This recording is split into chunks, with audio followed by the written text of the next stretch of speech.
Welcome to the VU news powered by Vinay Ujala. आइए नजर डालते हैं आज के कुछ मुख्य समाचारों पर। बेंगलुरु में आरएसएस की अखिल भारतीय प्रतिनिधि सभा की बैठक में संघ के वार्षिक कार्यों पर समीक्षा की गई। 2025 के कार्यक्रमों की घोषणा हुई है। मालवा प्रांत के सरसिंघ चालक प्रकाश शास्त्री ने बेंगलुरु में आयोजित हुई अखिल भारतीय प्रतिनिधि सभा के 3 दिवसीय कार्यक्रम की जानकारी दी, जहां वार्षिक बैठक, संघ द्वारा वर्ष भर किए गए कार्यों की समीक्षा रिपोर्ट पेश की जाने वाली जानकारी भी दी। साथ ही वर्ष 2025 के लिए तय किए गए कार्यक्रमों की जानकारी भी दी।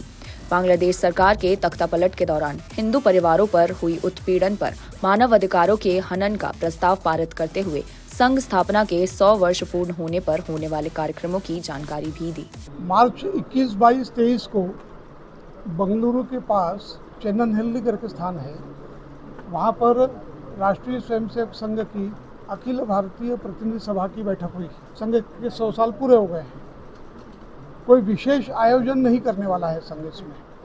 संघ अपने काम के विस्तार की दृष्टि से, अपने काम के प्रभाव को बढ़ाने की दृष्टि से कुछ बातें तय हुई है और उन बातों में विशेष रूप से हिंदू सम्मेलन करना, व्यापक घर घर संपर्क करना और प्रबुद्ध जन संगोष्ठी करना, ऐसे अनेक प्रकार के कार्यक्रम लेने वाले हैं। शताब्दी वर्ष के संदर्भ में पंच परिवर्तन का विषय लेकर हम समाज के बीच में और स्वयंसेवकों के बीच में जाने वाले हैं। प्रत्येक स्वयंसेवक पहले स्वयं अपने परिवार में और पंच परिवर्तन के विषय पर विशेष उन बिंदुओं के ऊपर उसको चिंतन करे और अपने जीवन में उतारने का प्रयास करे। ऐसा संघ के स्वयंसेवक इस वर्ष करने वाले हैं, जिसमें कुटुंब प्रबोधन का विषय महत्वपूर्ण रहेगा, सामाजिक समरसता रहेगा, फिर नागरिक अनुशासन का विषय रहेगा, पर्यावरण का विषय रहेगा और स्व के बोध को जागरूक करने का विषय रहने वाला है। इसमें इन 5 विषयों को लेकर हम काम करने वाले हैं। ऐसे अनेक प्रकार के कार्यक्रमों की चर्चा वहाँ पर हुई है। ये सब वर्ष भर चलने वाले हैं। एमपी में हिंदुओं के पलायन पर आरएसएस की रिपोर्ट से बड़ा खुलासा। लव जिहाद, धार्मिक जागरूकता की कमी और नशा जैसे 103 समस्याओं पर संघ चिंतित, बोले इन्हें जड़ से खत्म करके रहेंगे। मध्य प्रदेश के कई हिस्सों में लव जिहाद पहले से बड़ी समस्या है। अब हिंदू परिवारों का पलायन चिंता बढ़ा रहा है। मध्य भारत प्रांत के भोपाल और विदिशा में दोनों समस्याएं हैं। अन्य जिलों में भी प्रभाव है। परिवारों के सामने मोबाइल गेमिंग नई चुनौती है। ऐसी 103 समस्याओं का राष्ट्रीय स्वयंसेवक संघ आरएसएस की बेंगलुरु में हुई अखिल भारतीय प्रतिनिधि सभा में जिक्र हुआ। संघ इन्हें जड़ से खत्म करने पर काम करेगा। देखिए, उनका जो सर्वे होता है बहुत माइक्रो होता है और इसलिए राजनीतिक तौर पर या प्रशासनिक तौर पर इस तरह के सर्वे नहीं हो पाते, लेकिन संघ का जो सर्वे होता है वो व्यक्ति डोर टू डोर होता है और इसलिए उनकी सर्वे में सत्यता है, इसको नकारा नहीं जा सकता।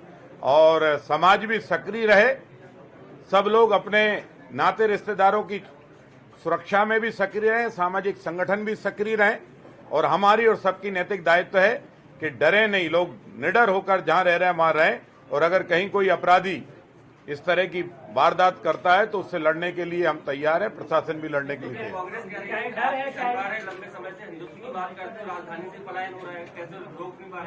अब कांग्रेस कुछ कह रही है तो कांग्रेस ये भी जाके चले जाए तो वो हिंदुओं को जाके सहारा देती है क्या? कांग्रेस कहने के अतिरिक्त, मुंह चलाने के अतिरिक्त कांग्रेस के पास कुछ काम है?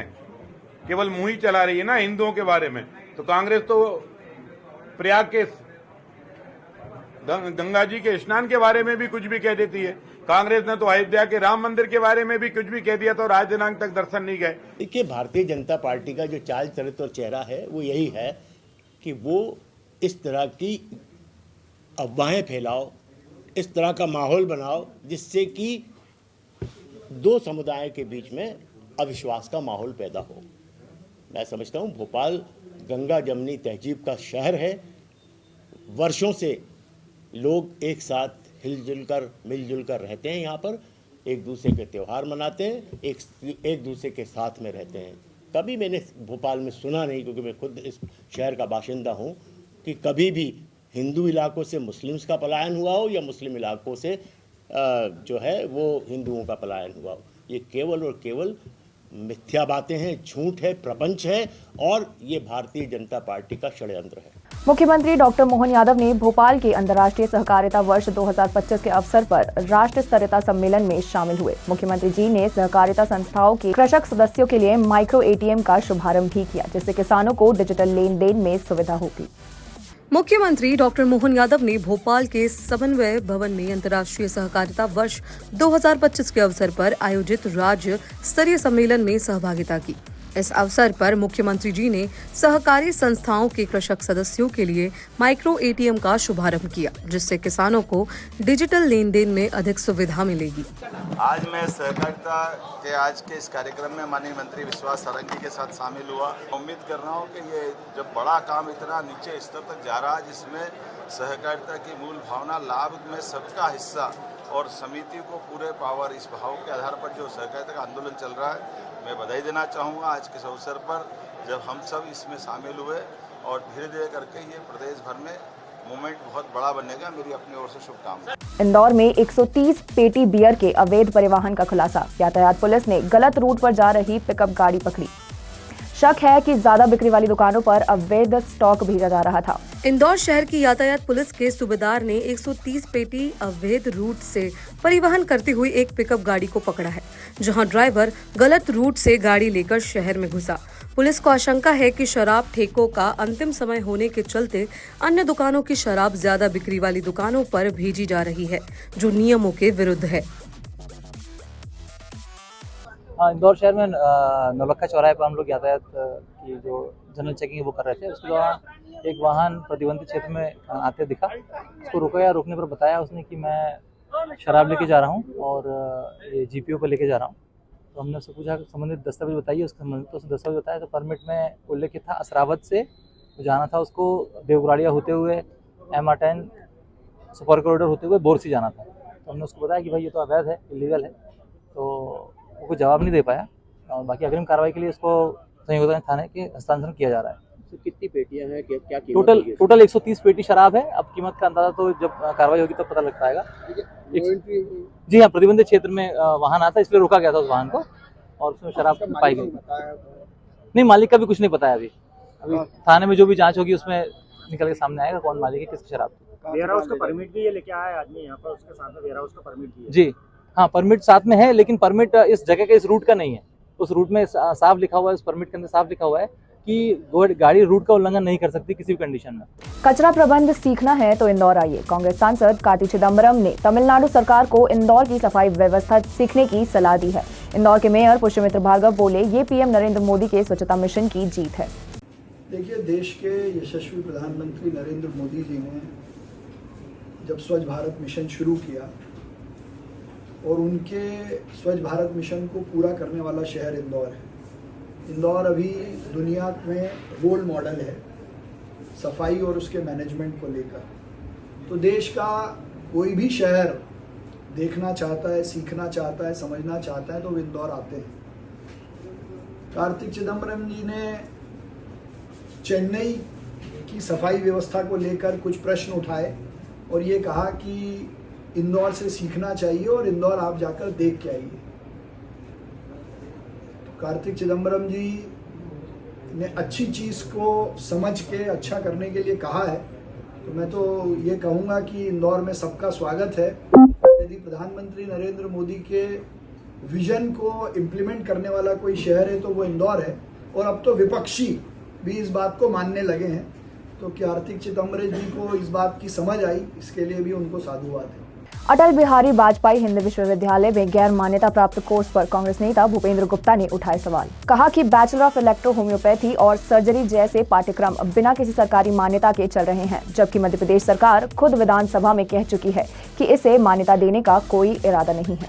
प्रदेश कांग्रेस कमेटी विचार विभाग के अध्यक्ष भूपेंद्र गुप्ता ने अटल बिहारी वाजपेयी हिंदी विश्वविद्यालय द्वारा चलाए जा रहे गैर मान्यता प्राप्त कोर्सों पर गंभीर सवाल उठाया है।